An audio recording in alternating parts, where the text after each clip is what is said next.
The Capitals missed the playoffs for the first time since 2014.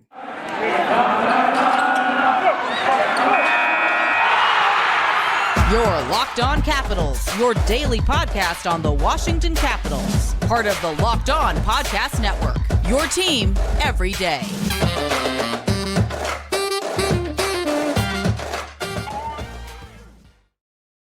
Well, hello and welcome into this edition of Locked On Capitals. I'm so glad you decided to join me today. As always, this podcast is free and available on all the major platforms. And I want to thank you for making this your first listen or view of the day. Yes, this podcast is also available in video form, so head on over to YouTube and check it out. I'd also love to chat with you one-on-one on the Capitals. Join me on Subtext. There's more information in the show notes. My name is Dan Holme. You can find me on Twitter. It's at DanCaps218. You can find the show on Twitter. It's at Locked On Caps. So in this edition of Locked On Capitals, we talk about what we knew was going to happen for quite some time. The Capitals have officially been eliminated from the playoffs for the first time since 2014. We'll talk about that in the show. Then we'll talk about Coach Peter Laviolette, as he is kind of a lame duck coach, if you will. I know that his contract is due to be renewed at the end of the season. Ultimately, will that be the case? If history is any lesson, the last time the Caps missed the playoffs, Adam Oates was coach, and he was subsequently shown the door. So is that going to happen again to Coach Peter Laviolette? We'll talk about that. And then in the final segment, we'll talk about Kuzi and ultimately when he knew that it probably just wasn't going to happen this year. So just to get it going here, the Capitals do in fact fall. They're eliminated from the playoffs for the first time in a long time. And it's a tough thing as a Caps fan to kind of look at this. You know, even last year they made it to the first round and they got eliminated. There was a lot of question marks for me even last year about how far they were going to go and could they make a push deep into it. And you kind of looked at the roster and the inconsistent net minding and you're like, probably not. But they still found a way to make it to the playoffs. This year, they didn't make it even into a wild card spot. So for me, I think that a lot of things have got to change. And one of the things I spoke about on yesterday's show, and I still believe it, I've heard a lot of different things from a lot of different people, is the untouchables. And I think that you should target players on your team that are what I would revere as untouchables. Like you're not going to touch Ovechkin, you're not going to touch Wilson, and you're not going to touch Carlson. Now you could add one here or there. Like I said, if I had to add another player, I guess I would say Darcy Kemper, but then we kind of start to go in the weeds. Because then I asked people on Twitter, I said, what player should stay and what player should go? And the pretty common answer for me was, I think the Cap should move on from Mantha, Irwin, and maybe Protas, but I would like it if they could keep everyone here. Everyone else here. So how is that any better? How is that any different? This team was not even close to competing this last year, and you want to bring pretty much that same lineup into next season. Do you think they're going to have better success next season? No, I understand there are some intangibles and some outliers there. We know that, Nick Backstrom missed a good chunk of the season. He didn't come back until January. Same thing goes for Tom Wilson. Could this team ostensibly have been better this year with those guys in the lineup? Of course they could have been. Would they have won the Metro? No. But that's what it's about. For me, it's about zeroing in on a group of players that you want to have on this team and then make everyone else pretty much expendable. And what do I mean when I say expendable? I don't mean give them away, but I think that, if you were to bundle, and I hate to say this, and if you're, a hardcore old school Caps fan, you might want to plug your ears here, but say they bundled someone together like an Oshie or a Backstrom, or, one of these players that you've, grown to love, and they could get a really huge return for it. Most likely it would be like a Backstrom and a draft pick. So like a Backstrom and a McMichael or a LaPierre for fill in the blank big name forward. That is the kind of thing that you're going to have to do to yield a return. You're not going to get the player that you want by trading Anthony Mantha and Evgeny Kuznetsov. You're going to get, Kuznetsov sweetens the deal a little bit, but you're still not going to get that top tier player. You are going to have to give up someone big to get someone big. That's just the way it goes. End of report. So That's what I'm talking about is I think that, if the Caps do in fact want to bolster their lineup and get really serious about winning in a hurry, then there might have to move out some of these pieces that, just aren't working. Like I said, I think I love Backstrom. I'll always be in his gratitude or in his debt or whatever you want to say for what he has done to this team, the Stanley Cup, and helping Alex Ovechkin with what he's done. But he is definitely on the back nine of his career. He had that hip resurfacing procedure done, and he's played rather well. But in my outsider assessment, I'm not at the practices. I'm not out on the ice with him. It seems like he's not quite 100%. So, and same goes for Chiji Oshie. He's getting injured more and more every year. So those are two unstable pieces out there, unstable pieces that could get moved out and potentially a younger, more viable option that could help contribute to this team in their wanting to score more goals sooner. So, what is the other flip of the argument? Is people always say, well, the blue line needs to get bolstered. And that was true before the trade deadline, but then we signed Rasmus Sandin and we gave TVR a new deal and we gave Jensen a deal and Carlson's under contract. So there's four of them right there. Alexiev and Martin Feravari are restricted free agents. So who else? That doesn't leave a whole lot of other blue liners there. So this ostensibly is going to be the same blue line as next year. Sure, could Irwin get subtracted? Okay, that's not really going to help anything, but tough things for the Caps. And just reflecting here that they talked to the Caps and what it meant about being eliminated. The Washington Capitals playoff chase is officially over, with the Florida Panthers hitting 87 points with a 2-1 win over Buffalo on Tuesday. Washington was officially eliminated from postseason contention, writes the Hockey News. It sucks, Evgeny Kuznetsov said on Tuesday, with a team facing elimination, it's hard. But we're still professionals, still want to win games. We still want to play hockey, and we still want to play for our fans because they come for us, and it's important to finally at least win with the game, the last few games, or whatever it is. And, that is the right mentality. But, it's just how things have fallen from grace in just the last few years. And you could kind of see things kind of swirling around the drain for a while. Last year, it was getting a little bit more. And this year, it's getting ready to get sucked right down the drain. It's just, they've been struggling for some times and it's for some time. And it's all the perils of being in win now mode, where you're trading this person away to win now and that person to win now. I do think that they should. I mean, I'm not saying that they should get rid of all those players. All I've said when I'm talking about, keeping that core of players together is open up the possibility of moving on from them. I don't want them to get rid of all of them this offseason, but if you could yield a pretty good return on, like an Oshie or a Backstrom, as hard as that is to say, a younger version of them, then I would be at least open to hearing who that person is, right? So it's tough questions that need to be answered. But, one of the things that the Capitals pride themselves on is for the longest time, they said, and this is, it was many years that it was sold out at, I was going to say Verizon Center, but Capital One Arena. And that has since changed. If you look at when they pan the audience there, you can tell that there's a lot more open seats than there used to be. So they don't want to lose that. We don't want to revert to what the Capitals were before Alex Ovechkin came here and revolutionized hockey. So that's what we got to get back into winning. The Capitals have got to do it. I think that Brian McClellan can do it. And if he's not up for the task, I do think that Ted Leonsis will put someone in position to take care of it. This is unacceptable, Matt Irwin said. At this time of year, we're used to being in a playoff position, if not clinched already around the league. Excuse me, I've been here for 2 years, and I knew coming in what the expectation was. No doubt in my mind that this team will be back in the playoffs next year. And I admire his optimism. How is that going to happen? So there are some things, and I'll talk about in the last segment, or the next segment rather, is a coaching change. Could a coaching change help this team? For sure.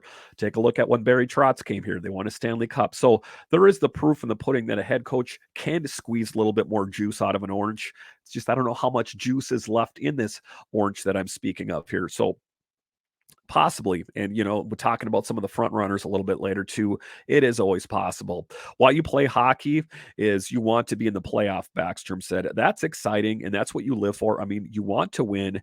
We got to come back better next year. We all know we're getting older, obviously, but at the same time, we still want to win. We still have the hunger in here and just need to click. And, It's just if can they find it to click with this current lineup? You take a look around the league, take a look at the New York Rangers, for example. They went through a rebuild a few years ago and they were pretty horrible for about a year and a half. But now look at them now; they're in the thick of it. They're pretty good. They're poised to be in the playoffs. That's what the Capitals are going to face at some point. And I think to a certain extent, Caps fans have kind of fooled themselves that we're going to keep this group together and retool on the fly as long as Ovechkin's here. And then once Ovi retires, it's going to be that much easier to move on from these players.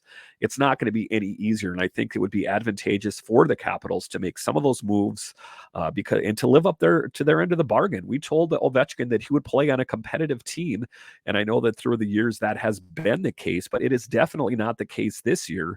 And I think the Capitals need to do their level best to live up to their end of the bargain. All right, so after the break here, we're going to talk about Peter Laviolette and what his stance is on the rest of the season. What should we expect from Peter Laviolette and the Capitals? We'll talk about it next.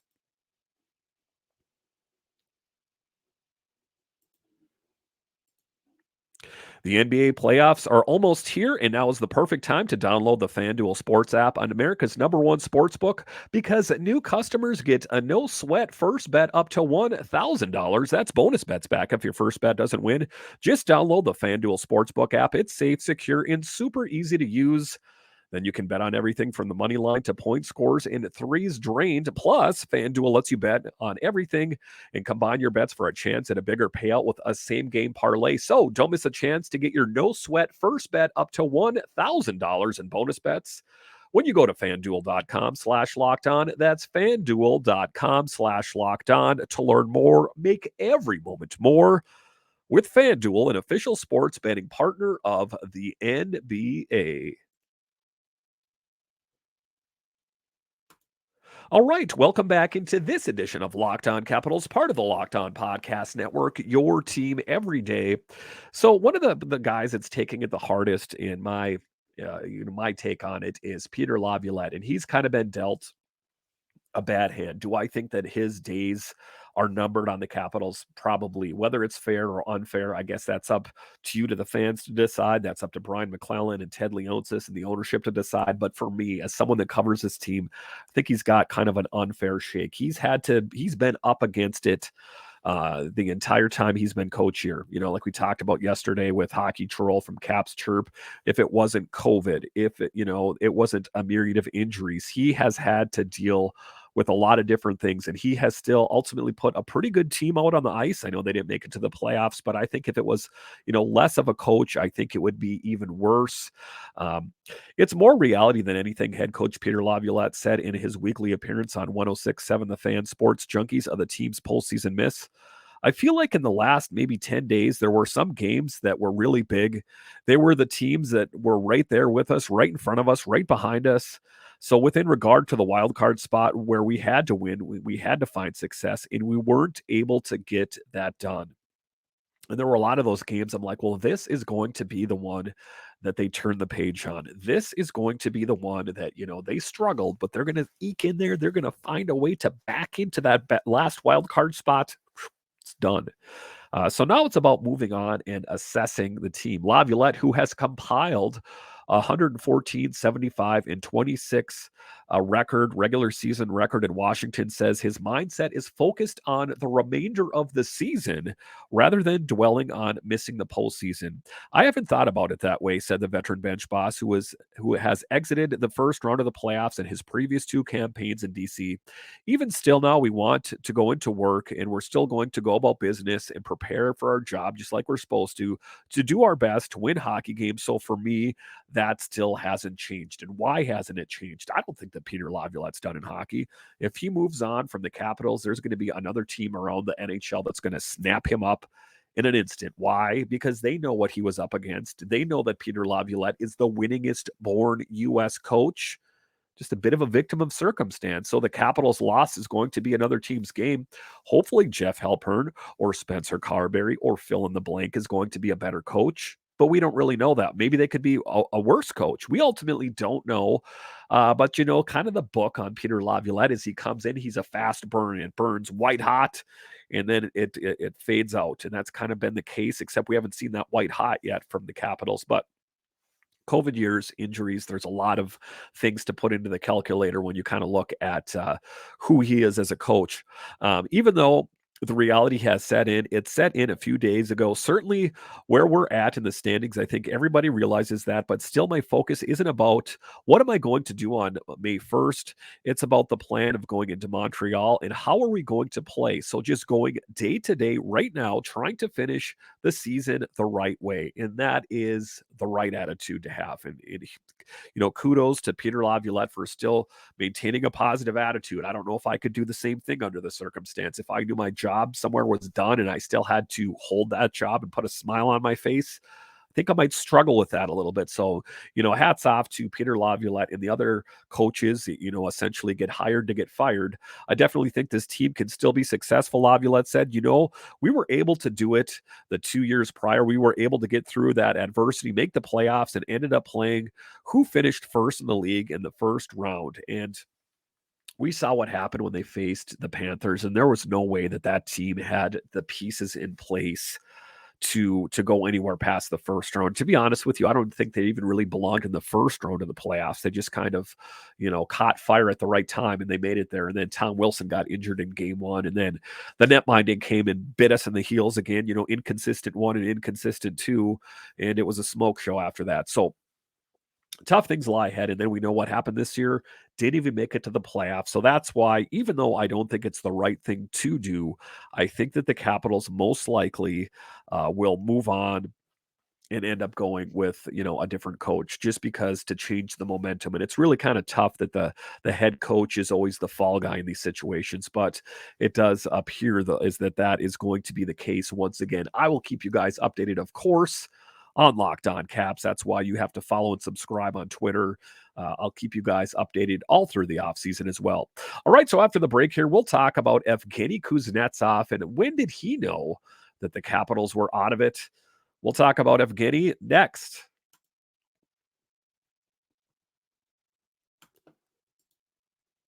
When you're drafting your fantasy team, do whatever you can and handpick the best stars for your business team. If you're building your talent roster, you need Indeed. Indeed is the hiring platform where you can attract, interview, and hire it all in one place. Don't spend hours on multiple job sites looking for candidates with the right skills, when all you have to do is go to Indeed. Find top talent fast with Indeed's suite of powerful hiring tools like matching, assessments, and virtual interviews.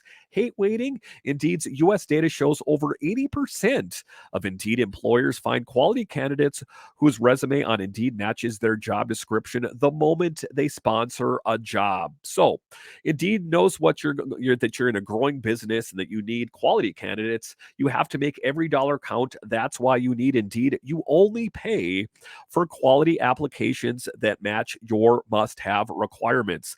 Visit Indeed.com/lockedon to start hiring now. Just go to Indeed.com/lockedon. Once again, that's Indeed.com/lockedon.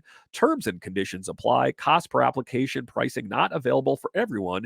Need to hire? You need Indeed.